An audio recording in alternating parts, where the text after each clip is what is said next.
Bien, vamos a hablar un poco del tiempo de conversión. Entonces, acá nos aparece este esquema que está relacionado con un preescalador. Entonces, nosotros tenemos acá nuestro ADC. Acá tenemos la señal que estamos registrando. Recordemos que él nos entrega pues, un valor binario representado, en este caso, en 10 bits. Para poder obtener ese resultado, es decir, para que el ADC tome una señal de voltaje y lo convierta en estos 10 bits, requiere utilizar una señal de reloj. A través de esa señal de reloj le irá indicando en qué momento calcula el primer bit, luego el siguiente, así sucesivamente hasta obtener los 10. Vamos a asumir que nuestro microcontrolador tiene un cristal de 16 MHz.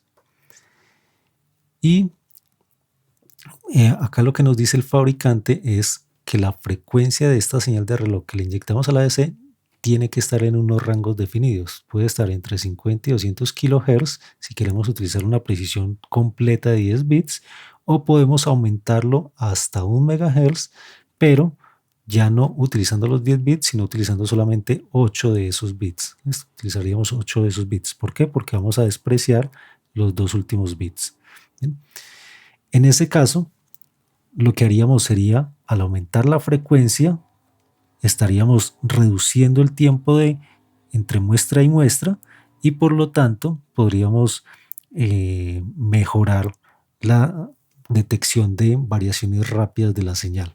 Recordemos que había un compromiso entre, bien fuese, detectar variaciones pequeñas de la señal, para lo cual tendríamos que utilizar unas escalas muy pequeñitas, pero implicaría que tomaríamos muestras muy distantes unas de las otras, o el otro caso era que podíamos registrar variaciones rápidas de la señal, para eso tomando muestras más cercanas unas de las otras, pero con escalas de amplitud más grandes que acá. ¿Listo? Entonces tenemos un compromiso. Si queremos utilizar una alta precisión, el tiempo de muestreo va a ser un poco más grande.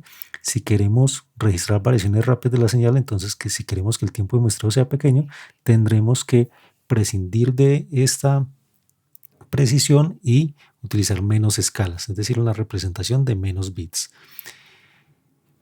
Realmente el ADC siempre calcula los 10 bits, pero cuando utilizamos una frecuencia de 1 MHz acá, estos dos últimos bits posiblemente contengan información errónea, entonces los tenemos que despreciar.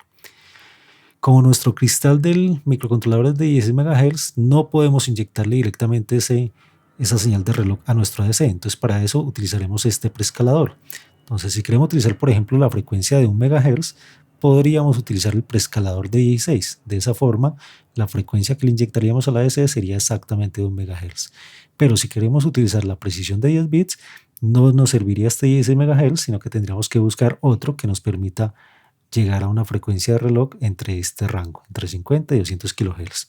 El fabricante por acá nos dice que se demora aproximadamente 13 ciclos de la señal de reloj en obtener el resultado, con algunas pequeñas diferencias cuando es la primera conversión y demás, pero digamos que en general se demoraría 13 ciclos de señal de reloj. Por lo tanto, si utilizamos una precisión de 8 bits con un preescalador de 16, es decir, y un cristal de 16 MHz, es decir, que la frecuencia de acá fuese de 1 MHz,